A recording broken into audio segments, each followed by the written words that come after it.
Today's episode is brought to you by Mars Energy Cream. Mars Energy is a new way to get a boost. Think energy drink, but it's a lotion you rub on. It's caffeine infused and has taurine just like energy drinks do. That's Mars with a Z, energycream.com. What's up, sons of Montezuma? SDSU versus UCLA this Saturday at Snapdragon Stadium. The Aztecs are 2-0 after beating Idaho State 36-28. But you wouldn't know it if you were on social media. Another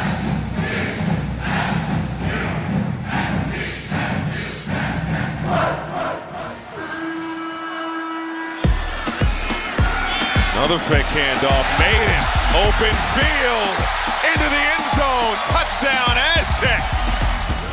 Three wide receivers at the bottom of the screen, into the end zone. Jalen Harmstead.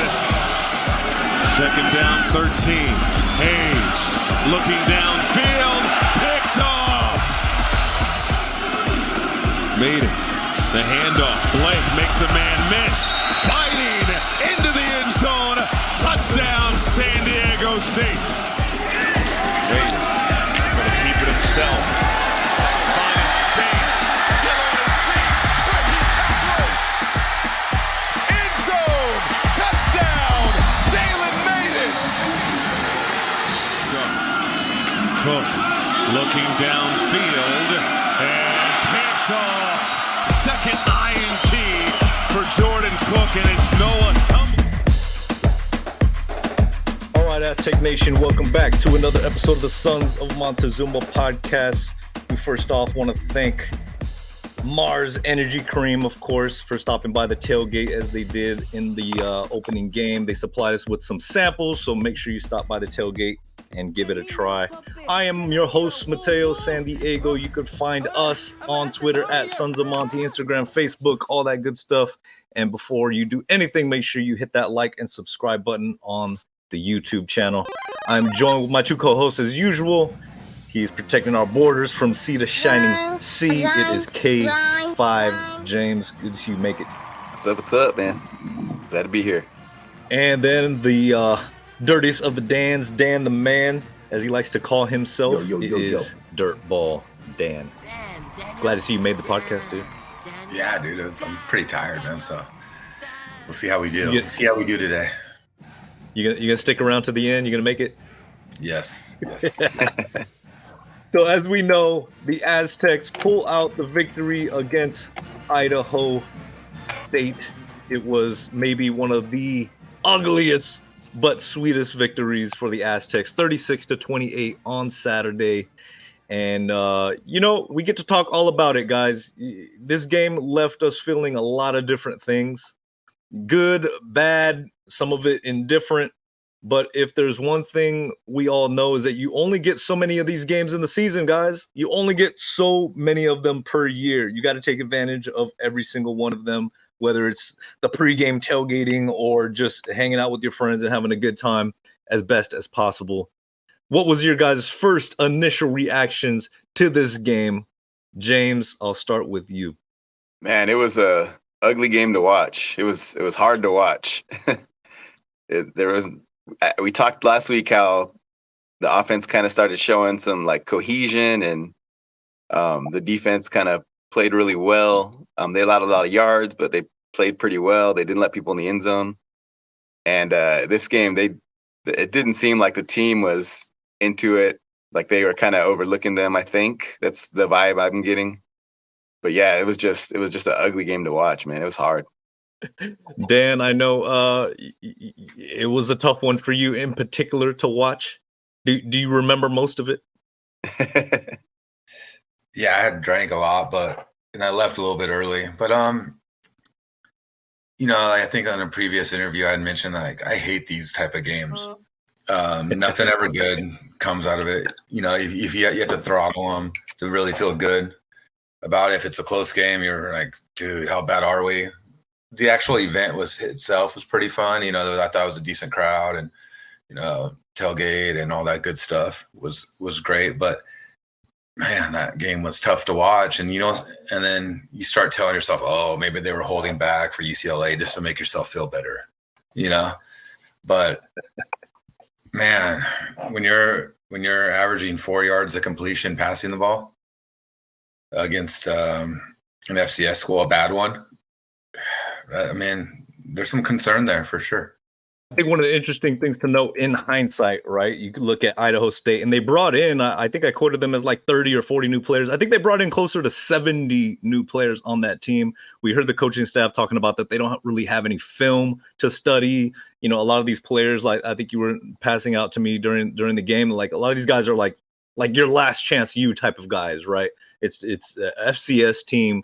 These guys are hungry. When you look at them out on the field, I mean, they kind of passed the eye test to me. Like a lot of them were physical players on that Idaho State team, but it still doesn't, you know, the lack of film, the lack of, you know, whatever athletic ability. I mean, it still doesn't take away from the self-inflicted wounds that the Aztecs had in this game. You know, 14 penalties, the passing game couldn't get going. We can sit here and talk about all the bad that was taking place on the field, but the good, okay, let's talk a little bit about the good. Jalen Mayden had a record-breaking rushing game for a quarterback in the Aztecs uniform. So it's one of those games where you feel good in certain areas and bad in certain areas. The defense, 3 interceptions off of their quarterbacks. Okay, well, we had a lot of fumbles ourselves, though. And, you know, James, you're a big running guy. You know, we got the rushing attack over 300 yards. That's something good to feel good about. But those fumbles, once again, kind of reared their ugly head. And like we said, the passing game couldn't move forward. Going into this UCLA game, do you see this, you know, continuing, or just what are your thoughts on the good and the bad as far as that type of stuff goes?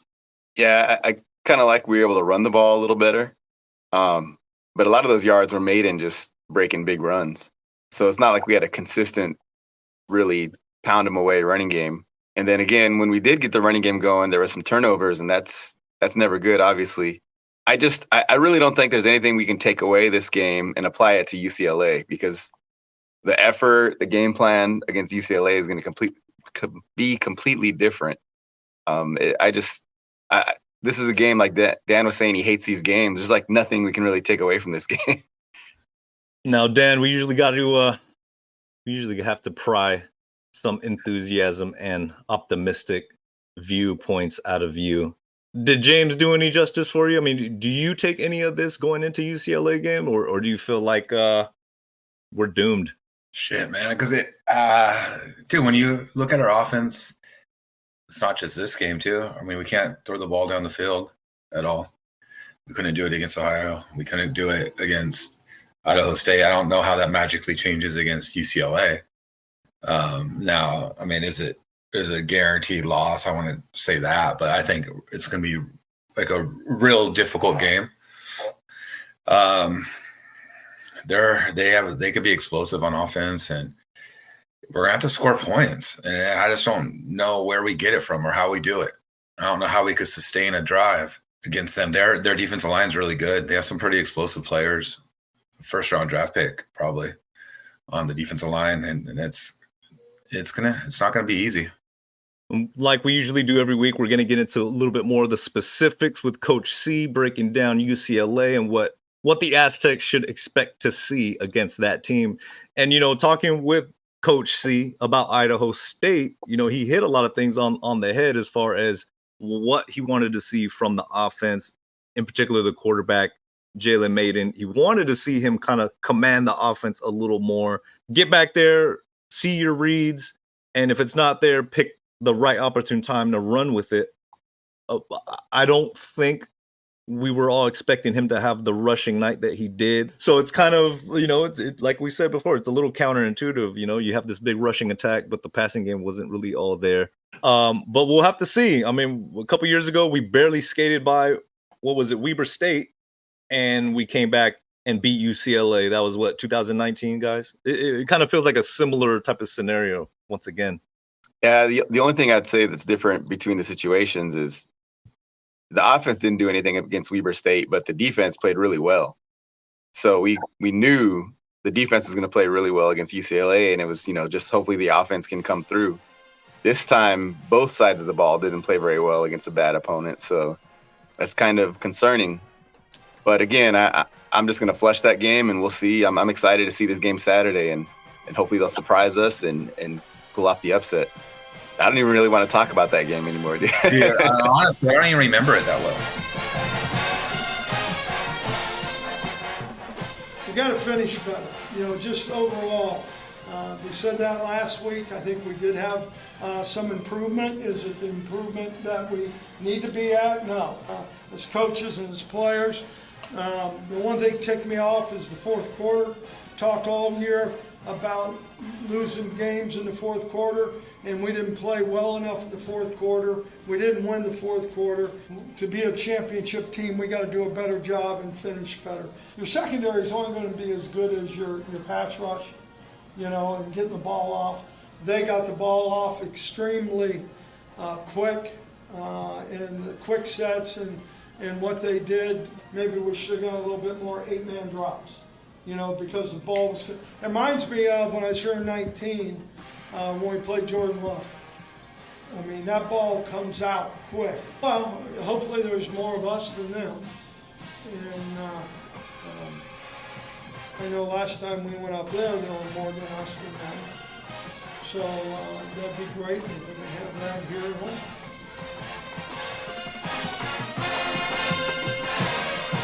Yeah. Okay, so the environment was the environment. I mean, Dan, let's be real. Like, it wasn't a game that you really, coming into it, you said it. These games are like no-win situations. All the collateral damage from this game, even though we won, is the fan base is.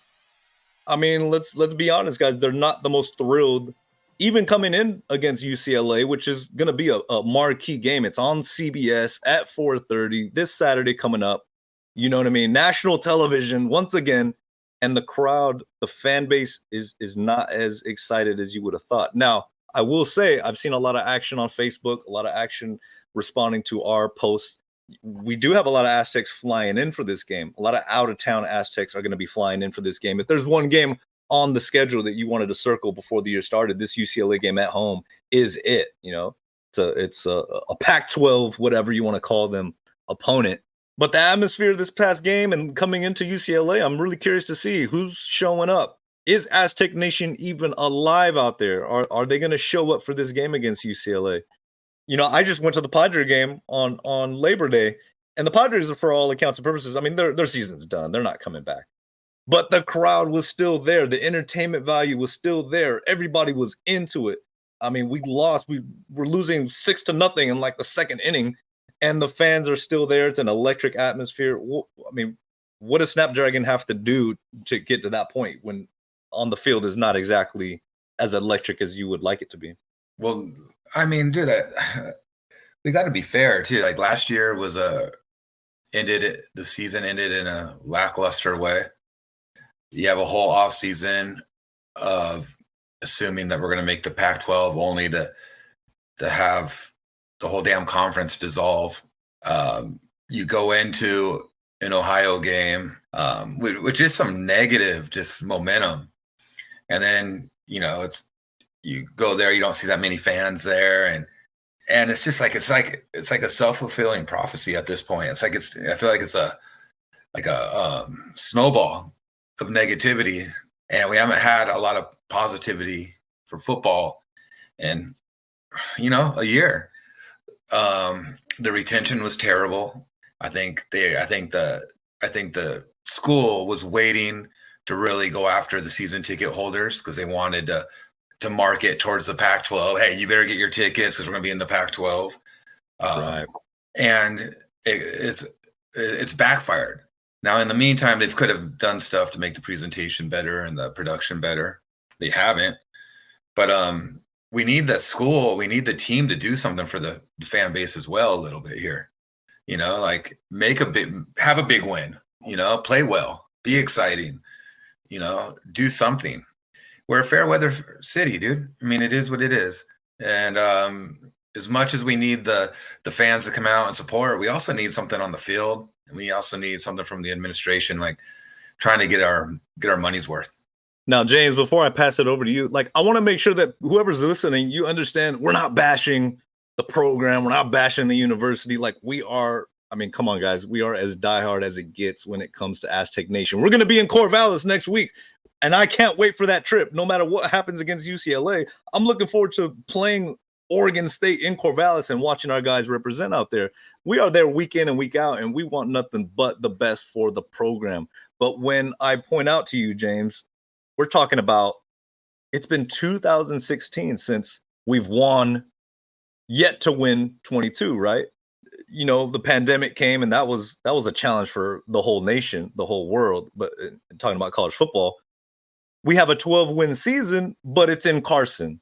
You know what I mean? So San Diego as a community couldn't really, they really couldn't grasp how great and special of a season that was because it's in Carson. And during that season, we kind of lost in really bad fashion against Fresno State and against Utah State to end it. So having said those things, you got some controversy last year. You got Snapdragon Stadium with the heat. You got, Ohio and Idaho State aren't exactly the sexiest matchups in a really a tremendous home schedule this year. So, I mean, with all these different things kind of lining up and creating that snowball, what Dan is saying, I mean, will this UCLA game, if the Aztecs can pull out the victory, is it possible to reverse all this negative momentum with just this one victory? I don't think it'll reverse it with the one victory, but it'll get the snowball going the opposite way. It'll be a good start to get the team rolling. Even if they lose against Oregon State, let's say it's like a close game, because Oregon State's a really good team. They're like a top 15 caliber team. Yeah. So if they can, even if they lose like a close game, if they beat UCLA and then lose a close game against Oregon State, then they come home and have Boise on Friday. That one right there could really, if they could win that game, that could really get the momentum going. But here's the thing, Matt, like, it's not like all of a sudden season tickets are going to be bought even with a UCLA win. I mean, that we lost that, from last year. That's gone. Now maybe a great season could get people back on board next year, but we lost a lot of the momentum. But that season ticket base, man, that's what you need. Hey Aztec Nation, if you enjoyed this episode, be sure to hit the like and subscribe button to our channel. And then stop on over to sonsofmontezuma.com, where you can find more SDSU sports, news, articles, podcasts, and the most unique Aztecs-inspired merchandise in our original NIL shop. This year's Sons of Montezuma NIL team features quarterback Jalen Mayden, receiver Mekhi Shaw, running back Keenan Kristen, defensive lineman Garrett Fountain, and linebacker Cooper McDonald. With every purchase, you directly support our student athletes. So make sure to stop over at sonsofmontezuma.com today. Go Aztecs!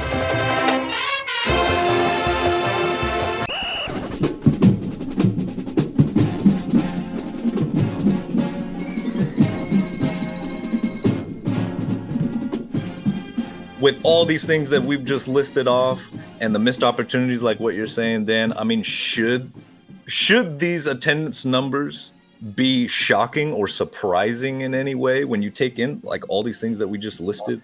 I mean, are you surprised by the lack of turnout that you've seen, Dan? I honestly think like the thing that turned out the most this year is the Pac-12 issue. This was big. This wasn't just diehards that knew about it. This was, oh man, this is our chance, and the school really strung out the season ticket holders. We couldn't even pick our seats till pretty late, if we were announced in March that we were going to the Pac-12, dude, our season tickets would have been off the hook. It would have been, we probably wouldn't have had the retention issue that we had. The only thing worse than that is stringing your fan base along until the very end, and then that happens, I don't know if anything could have really overcome that. The circumstances in the offseason really did a number on like the motivation and like fan willingness to jump on board. So yeah, I don't know if there's anything really this year they can do to recover. The only thing I would say is remember last year towards the end of the year they slashed ticket prices. They should do that now. I have 4 season tickets, and I'm the only one who goes to the game usually. I don't mind if the administration slashes tickets for everybody else who wants to jump on board now. it's not gonna drive me off. And I imagine most Aztec fans that are season ticket holders feel that way. I mean, there will be a certain segment that'll get upset about that, but to me, it's worth it to get people in the door, let them see the stadium, see the environment, make the environment better for because to me, it makes the environment better for me as a season ticket holder to have a big crowd there with me. Yeah, I don't care that everybody else paid half of what I did or a fraction of what I did. So right now, off the top of your guys' head, if there were a top 3 things, other than just obviously lowering the ticket prices for our fans, if you had the top 3 things in your guys' minds to increase the attendance there at Snapdragon Stadium, what would they be? If it was up to me, I think they should raise the student ticket cap to like 10,000 kids. Because it's just, to me, those kids already paid for it anyway. They're not paying for tickets per se, but they pay for it every time they pay their college tuition. So yeah, to me, that's like the easiest thing. And do it. Like enough of this. I know they want to get as much as they can out of the situation and out of the stadium because it's not going to pay for itself. But at this point, that cost is sunk for this year. So you might as well make the environment better for everybody who's there. I mean, besides raising the students and lowering the prices, things that they could do right away. I don't know, like just the stuff we talked about before about making the game day environment better. Stuff like that. I can't even really think of another one off the top of my head. Dan, you want to take a stab at that? What are the top 3 things in your mind? 1, 2, 3, however many you got of things other than just naturally reducing the ticket price that you think could, get more butts in seats? I mean, besides winning, right? I mean, winning's probably would be number 1. I had mentioned to you, like our first game, I think was like Army Appreciation Day. I texted you. I was like, dude, did you have any idea? I had no idea. Like, what kind of appreciation are we giving to them if we're not even promoting the idea? I mean, those things you could do, like ticket giveaways to military in the town, all sorts of stuff. You find out about the towel, a couple days before. You find out about the basketball team, a couple days before that you're going to promote the basketball team. I also don't see a lot of just presence like on news stations, radio stations.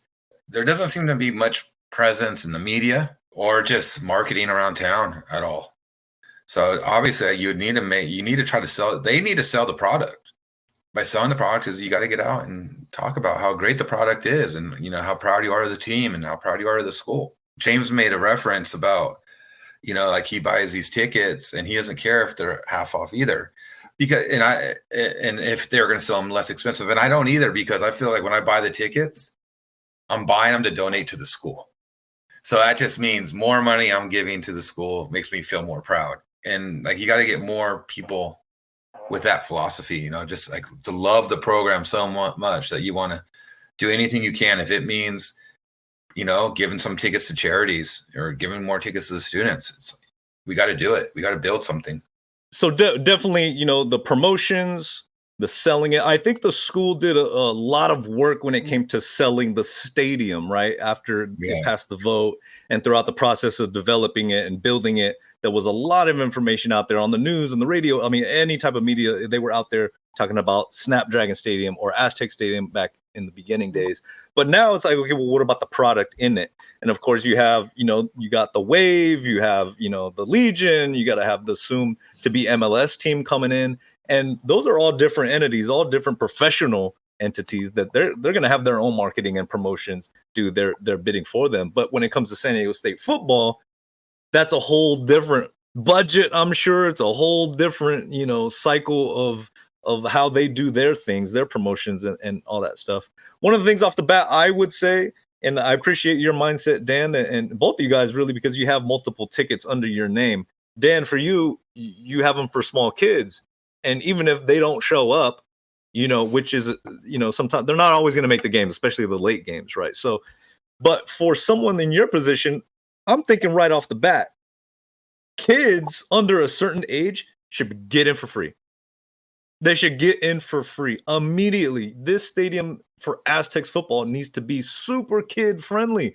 I mean, I'm talking about if you're under 15, you should be able to get in for free with a parent or guardian or whatever, or what have you. That should be automatic. that you're going to be targeting the next generation of potential Aztecs fans, potential football fans. They need to get as many young kids into that stadium as possible. That will be number one off the bat for me. I wonder how much, like how well, like we do. I wonder how well the school does as far as engaging with the alumni. Like, dude, they should be proud of the school. Make them feel attached. Make them feel a part of something. You know, like my wife, for example, is, and she doesn't feel anything. You know, like she doesn't get anything. She doesn't get, you know, any promotions or anything like that. It's weird. They don't reach out to her. You know, so I wonder if we could do a better job in as far as just engaging the alumni in general. All right, what else we want to talk about, guys? I don't want to beat that thing over the head too many times. I mean, I'm starting to feel like Snapdragon Stadium is like the most polite stadium for an opposing team to come in, and not just because of the fan presence. It's, you know, I'm there at the game, and it's, of course, we hear the third downs and make some noise and all that stuff kind of ringing in, you know, every time, but it just you know, the entertainment value, the sound, the effects, it doesn't feel like there's anything specially geared towards creating a home field atmosphere. But anyways, like I said, I don't want to beat that thing up too much. I don't know where to go from here. I mean, UCLA is what UCLA is, guys. LA is going to bring their fans down. Maybe we'll see. They have a hard time filling up the Rose Bowl, but I feel like they're going to want to come down to San Diego as they usually do, like Dodgers fans do usually. I assume there's a lot of alumni in San Diego as well. Mm-hmm. Yeah, I think people from LA use any excuse they can to come down to San Diego for the weekend, dude. So this is just one other thing they could do if they happen to be a UCLA fan or alumni. And what do you think about the Pac-12? I mean, undefeated in this first week of football. Or I mean, the college football nation, we're all looking at prime time, right? He's like the talk of that first week. I love watching Dion as a head coach. I can't lie with you guys. Like, you know, he's a very inspiring figure, even if you don't really care for all his bravado. Like, he's turned that program around. Of course, he's one of the greatest athletes that's ever played the game. So he carries a big stick and, you know, kicked a lot of kids off the team, gave them that prime treatment, as it's now known. Honestly, dude, I don't even watch it. I'm kind of turned off to college football these days. Honestly, I am. I'm a Aztec football fan. I'm trying not to watch a lot of the other P5 teams. I don't know that I don't even want to be a part of it. I hate that there's schools traveling across country. It's just so stupid. Like, so I haven't been able to kind of get as into it as I want. I mean, I know they won, and I know his kid had a great day and whatever, you know, but I just don't really care that much. Yeah, you know what? To me, though, like everybody's talking about Prime and his kid and that Travis Hunter kid who's freaking really good. But like the offensive line is what impressed me the most with that Colorado game, man. Sanders had all day to throw the ball. He was having a lunch in the backfield, picking out his receivers. That offensive line is drastically better than they were last year. I saw a couple of their games last year, and they were terrible. And I can't remember his name, but they brought over the offensive line coach from Kent State, who actually was pretty good running the ball and passing the ball the last few years. And man, that guy has done like a tremendous job because they looked really good. TCU's defense, I know they lost a lot, so they may not be as good this year. We'll see. It's one game though, man. We'll see how it goes. And but again, I just much respect to Dion for picking the right guys to be his coaches, because that offensive line was dominating that game. You guys get to watch any of the Mountain West action since we're super hyper local in our conference? I know Fresno State had a big victory against Purdue. I watched a lot of that game. They looked pretty good, man. Purdue was able to run the ball on them, but they didn't like commit to it, and I think that's what kept Fresno in the game a little bit. But their quarterback looks really good. You know, freaking Fresno, they find quarterbacks every year, it seems like. And this kid, he looks pretty good. Mikey Keene, is that his name? Mikey Keene. Yeah. From UCF, I believe, came over transfer. So, yeah, I mean, that's the big thing. Got to have a quarterback. Boise State got demolished by Washington. Just looking at some of the other highlights, Colorado State got demolished by Washington State. Nevada, same thing to USC. Wyoming did beat Texas Tech, though. I think that was probably, other than Fresno, the big signature victory for the conference this week. And hey, all you listeners, I mean, we're in the Mountain West for the foreseeable future, so got to keep up on these things because they are who we're going to be playing, and we do got to win the conference, man. All right, do we even do picks for this week coming up against UCLA? Our picks, offense and defense. It might be a little challenge. Yeah, let's do it. I mean, if we do them one week, kind of got to do them all. Okay, since you guys went first both the last 2 weeks, I'll go first this time. I'm going to go ahead and say, I'll take the obvious. I think Keenan Kristen is going to have some explosive plays this week against UCLA. He's going to be very motivated, of course. This is going to be the biggest game of the year at home against UCLA, a power conference team. So I could see a lot of motivation. I could see a lot of dedication giving him the ball. Got to get him the ball in space as many times as possible. And this is the game to do it. James, you're up next. Man, for offense, I'm going to say, and after last game, it might be surprising, but I'm going to say Mayden. I think he's going to have a couple runs, and I think he's actually going to, I don't know if he's going to attack downfield very much, but I think they're going to be able to complete some short passes, keep some drives going. I think he's going to have like a $180 and a touchdown, and then run for like 80 and a touchdown, something like that. I don't know if I buy all the chatter. Everybody keeps saying, online, all the people saying he can't throw down the field. And I'm not buying into that. I mean, we saw it last year, whether it was with Terrell Shavers, was with Mekhi Shaw in certain cases. Does he have the strongest arm in the conference? Of course not. But it's not like we haven't seen him do it before. I mean, I think this offense just needs to get a little bit more experience together, get on the same page. I wouldn't be surprised to see him have a bounce back game against UCLA and be able to sling it around a little bit. Absolutely. I think it's his accuracy throwing the ball downfield is the question. He's got the arm no, he's not the strongest arm, but he's got a good arm. And I think he just struggles a little bit. I don't know if it's a mechanical thing with his throwing motion or setting his feet, but he seems like he struggles a little bit with accuracy downfield. There definitely was some fundamental things, I think, thrown off his back leg. We saw, balls skipping. They really need to be cleaned up, but I feel like it's not because of necessarily what the opposition was doing. It's more like just getting on the same page as a team and all that good stuff. Dan, what do you see on the offense, man? I have to go with Redmond. I mean, because even if they're doing a short passing game, he's a good fit there. He's going to be a target in the red zone. And he's really our main receiving threat at this point. He's big target. So if the accuracy is a little bit off, he can still make some plays. But I don't feel that enthusiastic about any of the picks really. It's hard with offense because there's just not a lot of momentum coming into this game. But I hear you on the Mark Redmond though. We got the ball to him early against Idaho State, and then I feel like we couldn't find him after that at all. So on the defensive side, they got a lot of takeaways. I think the secondary is showing that they can make things happen. They give up their ground. We got to get a pass rush, but they have shown that they're Noah Tumblin. To me, I think I got to go with Noah Tumblin. He's been impressing me in his coverage these first 2 weeks. I know we didn't choose him to be our defensive player warrior of the week, but he's really impressed me a lot in his coverage. Dan, back to you and back around, and then we'll hit up James. Dude, we need someone in the front seven to dominate a little bit, to make some plays, do something, we need a pass rush without having to overly blitz, especially against UCLA and some of their athletes. So I'm going to go Garrett Fountain. We need him. He's our senior, we need him. He's a part of the NIL. We need a force up front. So we just need a play or two. And that's the tough part. I feel like there's so many defensive guys who have stepped up a lot individually and as a team, but I've seen a lot of great individual efforts. James, is there anybody that stands out to you, James, this week coming up you think is going to have a big game?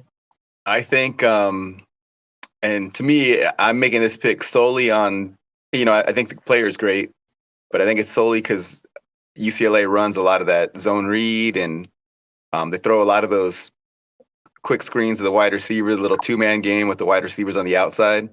I think Marcus Ratcliffe is going to be all over the place. He's going to have a bunch of tackles in this game because he's going to be big, kind of stopping that zone read and then coming up and helping out in those two-man screens that they throw. So yeah, I think he's gonna have a huge game. He's gonna have a lot of tackles, I think. I think he did lead the team in tackles this past week. He's been impressive, man. He's a big kid, rangy kid. Very impressive so far. You got anything to add to that, Dan? I mean, after this, really, Matt, is what we should talk about is what do we predict the game to be? I think that's the question. I think we might get some variance of like scores from us. Okay, so you say we should dip into the final score. I'll say this. I think it's gonna be. I think it'll be like in the late 20s. Late 20s. I really think so. I think it'll be something like. I'm such a homer, right? I gotta go with the Aztecs. I have to. I feel like this game we have to pull it out. Been talking with Coach C a little bit, so I'm excited to break the film down with him. But he tells me this team could be had. He really feels like UCLA can be had. There's some problem areas some deficiencies that they have that they struggle with Coastal, and Coastal, they're a solid program, but they're not this juggernaut either. So I gotta go with my boys. Gotta go with the Aztecs. I'm gonna say 29-27. I think we're gonna pull it out in the end. Nail biter game. James, who do you got? I'm gonna say SDSU 21. No, I'm sorry, SDSU 20. UCLA 17. Low scoring game. Yeah. You guys all right. UCLA 27, SDSU 13. That's a safe pick. I think that's a safe pick. When you're looking at everything, you're looking at the whole body of work and how we're playing coming into this game. I respect that. I'm just too much of a homer. I can't do that. At least you admit it. I'm believing for the best, and it's still early, guys. I think one of the first things we all said and agreed on was, dude, the beginning of a new year, you got to give it a couple games so you see what you're dealing with, and that's what I'm trying to give these Aztecs. Give them the opportunity to prove themselves and prove everybody else wrong. These FCS games are tough to gauge, so I think this UCLA game is going to tell us a lot of what we're going to need to know for the rest of the year. This is the true test, and I can't wait for it.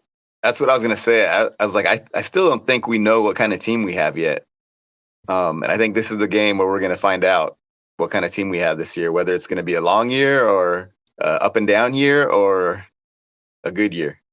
I mean, we could lose to UCLA and it could still be a good year. It's just how they end up playing. Yeah, exactly. It's how they play is what's going to determine how they look. But I agree. Like we could lose a game, but find things out about the team. How we can project going forward, how they're going to play. And that's always the difficult position, right? In college ball, like you guys said, the turnover is great. So there's always areas where it's the defensive line this year is completely different, right? The offensive line last year was crazy young. So it's like no wonder we had those offensive struggles. Now this year, the receivers, who's going to step up and be that constant, third down grabber. I mean, there's just so many different areas that a coach has to be accounted for. What I still see these guys playing hard for Coach, and we'll find out how they play against UCLA. The biggest challenge to date. Anything else, guys? Should we wrap it up there? I think it's good, dude. Anything else we need to address? Any other topics? Because, dude, a lot of people are talking a lot of crap out there, dude. Facebook is bad. Even Caden McDonald got on the Facebook group and was like, this team hasn't lost.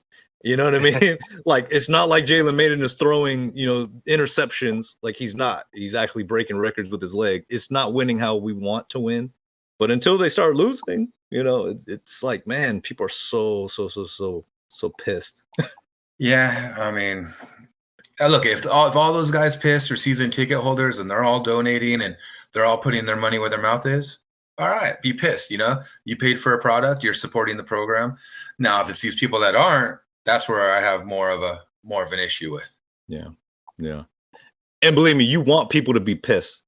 If you're saying negative things, and it's coming out as I want them to be better, they should be more. I want them to be more. Like, don't be alarmed. You know what I mean? You shouldn't be worried about that. You should be worried when they're not pissed and they're not saying anything at all and they're not even paying attention. And I don't think that's the case. I think a lot of people are at home watching, upset, they're angry, they're not showing up to the games, but they're still talking. There's still a lot of passion. There's still a lot of passionate Aztecs fans out there that want the program to do better and be better. All right, guys, we gave our score predictions. All you listeners, we gave our players, our Warriors of the Week nominees who we think are gonna be big. We want to hear from you. What do you think the score is gonna be? Who do you think are gonna be the Warriors of the Week? Let us know in the comments, or definitely find us on Twitter at Sons of Monty. On behalf of the guys, make sure you guys go down to sonsofmontezuma.com, pick out your NIL shirts. We're adding to the team. We just signed a couple more Aztecs to the NIL team, which we will be releasing very soon. So we have more options to support our student athletes. And yeah, definitely want to give a final shout out to IMD. They put together some nice graphics for the Sons of Montezuma mobile that we brought out at the tailgate. That's been the best part of these games so far, tailgating down at the River Park, the grass, the luscious green grass, and just everybody out there having a good time, just celebrating college football as it should be, with your friends, with your other alumni. We definitely want to encourage you to come out and talk some football with us. We're down there at the River Park before the games, and this UCLA game is going to be a big one, so we're going to get there early. We'll have the music going. We'll have some state ales and whatnot. So come by, take a look at the van, the mystery mobile, and help me give it a name. It needs a name. Esperanza or something. I don't know. All right, guys. On behalf of Dirtball Dan, K5 James, Mateo San Diego signing off. Sonsofmontezuma.com. Go Aztecs. Go Aztecs. I'm an Aztec warrior. Amen.